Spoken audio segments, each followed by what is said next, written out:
بسم الله الحمد لله والثناء لله والصلاة والسلام على رسول الله وعلى آله وصحبه ومن والاه ما بعد. إنا لله وإنا إليه راجعون. اللهم أجرنا في مصيبتنا واخلف لنا خيرا منها. waxaan ummadda Soomaaliyeed guud ahaan gaar ahaan eheladii iyo jifadii uu ka baxay sheekheeni Sheekh Cabdinaasir Xaaji Axmed waxaan uga tacsiyeynaynaa geerida xanuunka badan ee runtii murugada badan ee maanta ku timid sheekha magaalada Kismaayo lagu dilay lagu qarxiyay isaga iyo culimo kale. waxaan leenahay ilaahay tabaaraka wa tacaala sheekha hu naxariisto, shahaadana allah uga dhigo, khaatimo wanaagsan ilaahay tabaaraka wa tacaala ha ugu khatimo, ilaahayna qabriga ha u waasiciyo, hana u nuuriyo. dadaalkii iyo juhdigii runtii ummadda uu hayeyna ilaahay waxaan weydiisanaynaa inuu abaal wanaagsan ka siiyo, uguna dembi dhaafo, jannadiisa firdowsa inuu ilaahay ku geeyo, cadaabkana ka xifdiyo, isagiiyo culimadii kale la geeriyootay ama lala dilay ee meesha ku tegay. tacsiyadaasi aniga iyo muasasaadka dacwada iyo inta waxgaradka ah ee arrintaasi ay xanuujisay ummadda Kenya ku nool ee Soomaaliyeed ayaa runtii gudbinaya tacsiyadaas. sheekhuna runtii wuxuu ka mid ahaa, ilaahay baa tabaaraka wa tacaala kolley cidna uu ammaani mayno, isaga addoommadiisa yaqaana, laakiin sidaan ku naqaanay wuxuu ahaa culimada miisaanka culus ku leh runtii bulshada Soomaaliyeed dhexdeeda, adeega aada u fara badanna u haya tacliinta iyo dacwada iyo hami badanna xambaarsan. waxaa jira nin culimaa oo sheekha oo wax yaqaana laakiin aan hami badan oo ummadda xambaarsanayn. Sheekh Cabdinaasir waxaan ku naqaanay inuu hami badan xambaarsanaa, dadaal badan runtii inuu ku bixiyey sidii ummadda wax loo bari lahaa, loo islaaxin lahaa, afkaarta iyo fikradaha khaldan loogala dagaalami lahaa. waddanku markuu burburay Yemen buu ka soo noqday, 30 sano tagtay waddanka gudihiisa ku jiray, khatar badan iyo halis badan buu galay, marar fara badan baa la isku dayay hadda ka hor in la dilo. haddana maca daalika runtii muusan ka baqanin, mana uusan baqanin, mana cararin. ilaahay tabaaraka wa tacaala dhiiranaan iyo geesinimuu siiyey. ilaa maanta muddoba la daba joogay ay noqotay maanta tiisii. waxaan rajeynayaa insha allahu tacaala dadaalkii faraha badnaa iyo khidmaddii iyo adeegii bulshada u hayay khaatumadeedii wanaagsanayd inay maanta uu helay. maxaa yeelay sida nabiga ka sugan sal alla alay wasalam axaadiis badan, ruuxa haddii isagoo diinta saxdaa faafinaya darteeda lagu maago oo lagu dilo waa shahiid. xadiidkii nabigaa tilmaamaya sal alla alay wasalam uu ku yidhi cumar iyo Cuthmaan iyo Abubakr Sidiiq, uu nabigu ku yidhi buurta Uxud iyagoo saaran, buurtuu ku yidhi isdeji, waxaa korkaaga saaran Sidiiq iyo 2 shahiid. labada shahiid waa Cumar iyo Cuthmaan, labadoodaba magaalada Madiina lagu dilay, dagaal mayna ku dhimanin. marka shahaadada nabigu sal alla alay wasalam uu qiray waxa way xaqdarra lagu dilay.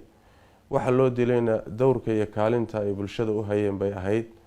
ruux kasta oo muslima oo sidaasoo kale loo dilana shahaadaan u rajaynaynaa insha allahu tacaala. marka sheekha khaatumo wanaagsan iyo shahaadaan u rajaynaynaa. ummadda Soomaaliyeedna runtii wuxuu ka mudan yahay, waxa ugu yar waa inay u duceeyaan oo sheekha loo duceeyo. intuu waxbaray baa badan, maraakiistuu ka tegay baa badan, dadaalkii islaaxi iyo dhiig badan oo ummadda uu baajiyey baa iyo muxuu ahay badan. khayr badan buu muddadaas ummadda dhex joogay uu ka tegay Sheekh Cabdinaasir, ilaahay miisaanka xasanaadka ha u saaro. marka waxa ugu yara ummadda uu ka mudan yahay waa in loo duceeyo weye, oo ilaahay tabaaraka wa tacaala loo baryo inuu u dembi dhaafo, xasanaadka iyo wanaagana uu adduunka kaga tegay iyo muddii hormarsaday ba ilaahay abaalgud wanaagsan ka siiyo. tacsiyadaas inaan ummadda u gudbino ama aan u gudbiyo ayay ujeedadaydu ahayd. waxaa kaloo doonaya inaan ku daro, keligii ma aha, ummadda Soomaaliyeed mar walba hadaf weeye, aqoon-yahankeeda, shacabkeeda, meel walba.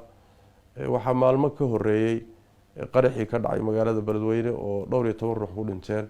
marka dadkaas dhammaan xaqdarrada loo dilaya muslimiinta ah runtii waa arrin xanuunkeeda leh.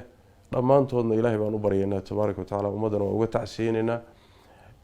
si gooniya waxaan doonayaa inaan farta ugu fiiqo Sheekh Cabdinaasir, raggii saaxiibadii ahaa ee horey loo laayay buu ka daba tegay. waana arrintaasi waa arrin hadaf ah, ujeeddo weeye in ummadda indhaha laga rido, aqoon-yahankeeda la laayo, culimadeeda la laayo, ducaadeeda la laayo, waxba aan loo hambaynin. mana aha keliya tasa xaqiiqadu inay tahay uun arrin yani ku eg wadanka gudihiisa, laakiin waa hadaf ilaa meel fog xidhiirsan weeye, ummaddan in indhaha laga rido, culimadana la cabsi geliyo.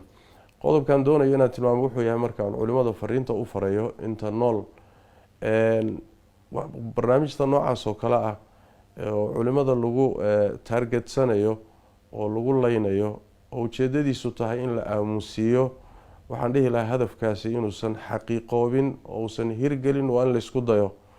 ilaahay baa garanaya naf walba xilligay dhimanayso iyo meeshay ku dhimanayso, ninina gacantiisa kuma jirto. ninkii cabsada iyo ninkii baqa iyo ninkaan baqinba, nin walba maalin buu leeyahay, waqti buu leeyahay, meeluu ku dhimanaya waa leeyahay, sababuu u dhimanayana wuu leeyahay. marka inaan laga baqin muxuu ahaay ummadda adeegeeda, afkaarta khaldan in la saxo, dadka laynaya ee qarxinahaya ee wax burburinaya, afkaartooda iyo khaladaadkooda in ummadda looga digo, inaan laga baqin.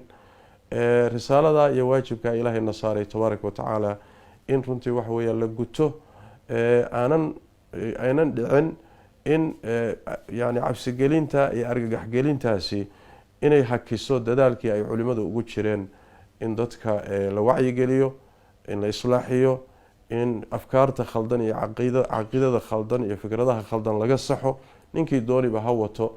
intaasi ayaan doonaya insha allahu tacaala inaan ummadda u jeediyo.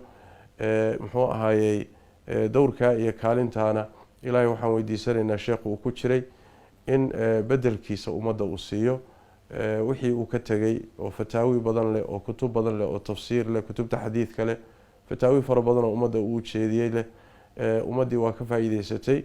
ilaahay waxaan u weydiinaynaa mar kale iyo mar saddexaadba inuu miisaanka xasanaadka u saaro. innagana ilaahay tabaaraka watacaala dariiqaas wanaagsan muxuu ahaayey diinta adeegeeda iyo ummadda adeegeeda inuu ilaahay nagu dilo, khaatimo wanaagsanna nagu siiyo. assalaamu calaykum waraxmat ullahi wabarakaatu.